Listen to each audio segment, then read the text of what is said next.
velkommen til Magnus og Anna. Kan I fortælle lidt om jer selv? Jo, jeg hedder Magnus, og jeg er 16. Jeg går til teknisk skole nu, og jeg er dygtig hovedsveder, og jeg er begyndt her i sommer. Jeg hedder Anna, og jeg er 15 år gammel. Jeg går i 9. klasse på teknisk skole. Hvad tænker den største forskel, der er på de hovedsveder til unge, og så de teenager i Danmark? Det er jo, at hovedsveder, de har jo en forpligtelse på moral og norm, som de skal op til. Hvor dem, som ikke er i hovedsvederne, de almindelige danske teenager, er lidt mere frisindige.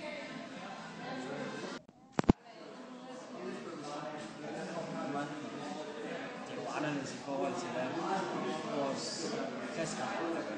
Der er jo lidt anderledes regler. Det er super dejligt. Der er mange venner, der har et stort fællesskab. Der vil jo altid være nogle gode og nogle lidt mindre gode ting inden for en religion og organisation. Det vil man jo altid bære lidt præg af. Inden for os er det jo f.eks. at man bliver talt dårligt om, eller nogen taler nedladende til. Så er der jo masser af gode ting, som kommer i det. Jeg tænker sådan på, at man er altid anderledes, ikke? Altså, ikke som alle de andre. Nej. På den måde. Man kan godt stå alene nogle gange i nogle situationer.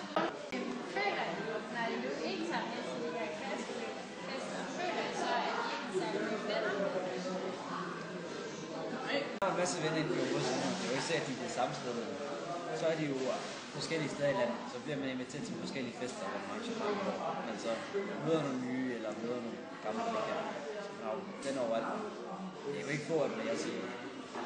Føler I, at I går glip af noget? Det kan godt være, at man går glip af nogle fester og sådan noget. Ude for hovedsveder. Men vi har jo sådan noget andre ting, som vi kan. Nogle gange så føler jeg også, med de fester, der går været men ellers det, så kan man ikke finde noget. Jeg har sagt, jeg siger, at vi har også rigtig mange gode fester her, som foregår på noget. Føler I selv, I er meget socialt? Vi er sammen med vores klassekammerater 5 gange om ugen, og vi ved ikke, hvor mange timer om dagen.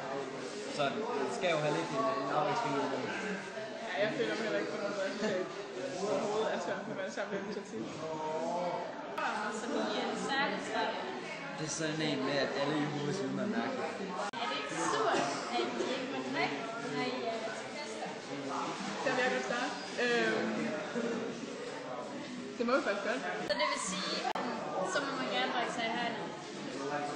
Nej, så regner man med, at man er klog nok til at tænke sig om. Det er ved at være i hovedsveden. Jeg synes, det bedste er, at det store samvær, man har med hinanden. Og sammen med de mennesker, man godt kan lide, og det er dem, man sådan ved, at man skal tilbringe.